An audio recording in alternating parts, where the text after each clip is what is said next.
置啦。咁另外一部新機就擺喺撩峰位置。咁如果當我哋要做呢個 data transfer 嘅時候咧，我哋去到呢一個 home page 嘅界面，咁我哋就會做一個 transfer。咁 transfer 之後咧，我哋就需要揀翻嗰個機嘅型號。咁首先我哋會揀翻個舊機型號先嘅。咁我哋會揾翻 Nokia 啦。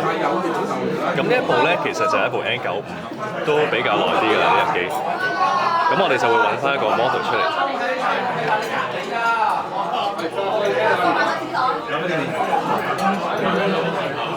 咁你見到其實我哋都 support 好多啲舊機啦。係啦，咁去到 N 啦。你最集群之一同十二分之一。好，咁如果見到我哋係啦 N95。好，咁就需要用個 USB cable 去講嘅。咁見到嗱，phone book 啦，phone 嘅 contact 啦，咁我哋都可以一次過幫大家去做晒。揀咗一個舊機之後咧，咁我哋新機嘅 model 咧，你見到因為佢比較新啲，咁其實佢已經 auto detect 咗啦。好，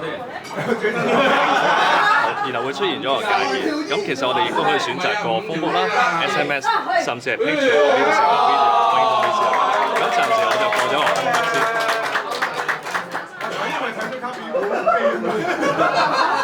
好啊，聽聞姐食飯。呢個係。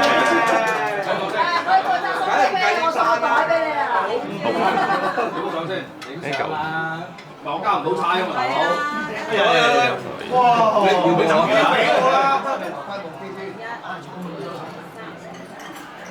而家要睇埋今晚過嚟揾你啊！好，二哥揾我。唔係，你覺得你今晚仲會俾人？呢度咧就有少少意外啊，咁啊應該要做翻一個數據傳送。見到佢之前，我哋見到你啦。6000蚊你用都有啲，咁樣你20蚊好似唔嚟，係咯，我哋係咁先，呢個係私人恩怨嚟㗎。好啦，咁由新機嘅 model，咁其實呢度咧亦都有話咗俾我哋聽咧，咁我哋做一個 data transfer 嘅時間咧，我哋需要留意咗邊啲設定啊，要附加翻嘅。好，咁而家呢一個 mode 咧就開始進行嗰個 transfer。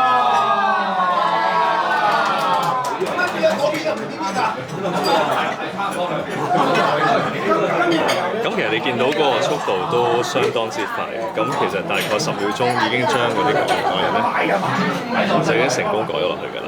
係啦，咁 total 有5個 contact。唔該晒。OK。唔係，如果你呢個